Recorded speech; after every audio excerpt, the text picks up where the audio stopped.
Saturday marked a critical time for American politics and society as a whole. We want to discuss this further with Mike Leon.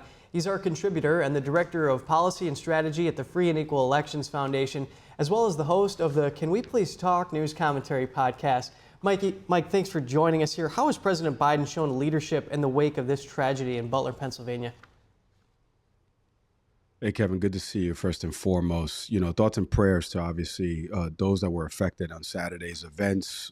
This is horrific. I can't believe that this has happened in this country 43 years ago since, the assassination attempt on President Reagan's life and what George H.W. Bush speech-wise gave to let the American people know how the president was doing. This is horrific, and my thoughts and prayers go out to everybody that's been affected by this. But in the wake of all this, I think President Biden has actually done a good job. I mean, he came out that night giving a press conference to a gaggle of reporters that were there. The next morning, there was images of him meeting with some of his senior leader officials. And then obviously he did another press conference during the day and then addressed the nation last night, from the Oval Office at 8 p.m. And I think he's done a good job in terms of just saying, look, we do need to lower the temperature. The name of my show, Kevin, is called Can We Please Talk? I started it 4 years ago in the wake of the pandemic because I was a former news producer and I wanted to do something about the way we're having political discourse in this country. We need to return to the way John McCain grabbed that microphone from that woman back in 2008 and said, no, ma'am, I just have disagreements with this person. That's at the core of this, and we need to return to that. Understood. And former President Trump said that the call that he received from President Biden was, quote, very nice.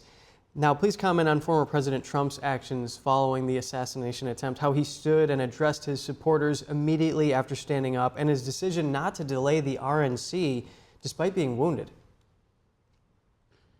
Yeah, look, I mean, I've almost lost my life in something it's totally different, car accident related, and it changed the way I thought about certain things and going about certain things. And so I hope that this really, really, truly impacts President Trump's life and the way he changes and goes forward, because Evelyn just mentioned before, he's been rewriting the speech. And I think in the wake of everything that's happened, and obviously he's conveyed some strength, you can hear in the video of him saying, let me get my shoes, because he's always been very appearance first, like understanding the gravitas of the moment and understanding that everything needs to look a certain way. That's when you come from the TV world, that's kind of the way his thinking is. And so I think right now I'm very interested to see what he says Thursday night, as the nation will probably be watching the RNC. Probably even more eyeballs will be on it than were before, because we're trying to move past partisan divide and potentially see a person whose life was almost taken. Let's be honest, Kevin, if not for that teleprompter and the glass shattering and it hitting him, we may have a different conversation this morning. So I think President Trump right now, you hear it a little bit in the somber tone. I know he played golf recently or something like that, and there were people that said he was, very somber and like very welcoming to people. I'm interested to see what the speech sounds like on Thursday night, truly. And I'm sorry to hear about what happened to you, Mike. And former President Trump spoke with the New York Post following the incident, and he praised the Secret Service agents who acted quickly to protect him, saying they did a fantastic job. Our contributor, Mike Leon, the Director of Policy and Strategy at the Free and Equal Elections Foundation, thanks for joining us this morning. Thanks for having me, Kevin.